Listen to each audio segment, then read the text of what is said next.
IPL নিলামের প্রথম দিনেই কোটি কোটি টাকায় বিকলেন ক্রিকেটারেরা। একদিনেই উড়ল 467.9 কোটি টাকা। 72 জন প্লেয়ারের মধ্যে মোস্ট এক্সপেন্সিভ হলেন ঋষভ পন্থ।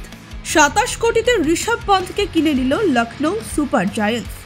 26.75 কোটি দরে শ্রেয়স আয়ার গেলেন পাঞ্জাব কিংসে।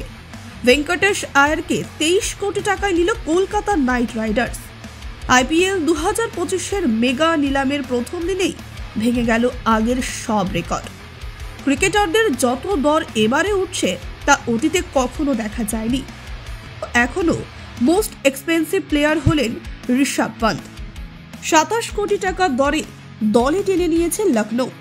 দিল্লি ক্যাপিটালসে থাকাকালীন ভালো না খেললেও পন্থের এই মুহূর্তের ফর্ম দেখে ভালো দর দিয়েছে লখনৌ। পন্থের কিছু মুহূর্ত আগে পর্যন্ত মহার্ঘ ক্রিকেটার ছিলেন শ্রেয়স আয়ার।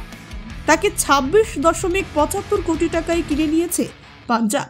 প্রসঙ্গত, এর আগে কেকেআর এর অধিনায়কের ভূমিকায় ছিলেন শ্রেয়স। 14 কোটি টাকায় কেএল রাহুলকে দলে টেনেছে দিল্লি ক্যাপিটালস। 18 কোটি টাকায় পাঞ্জাব কিংসে যুবেন্দ্র চাহাল।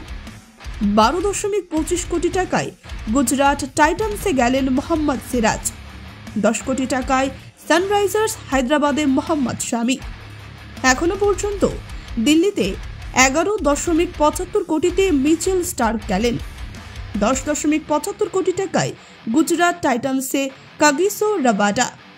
লখনৌতে মিলার গিয়েছেন 7.5 কোটিতে।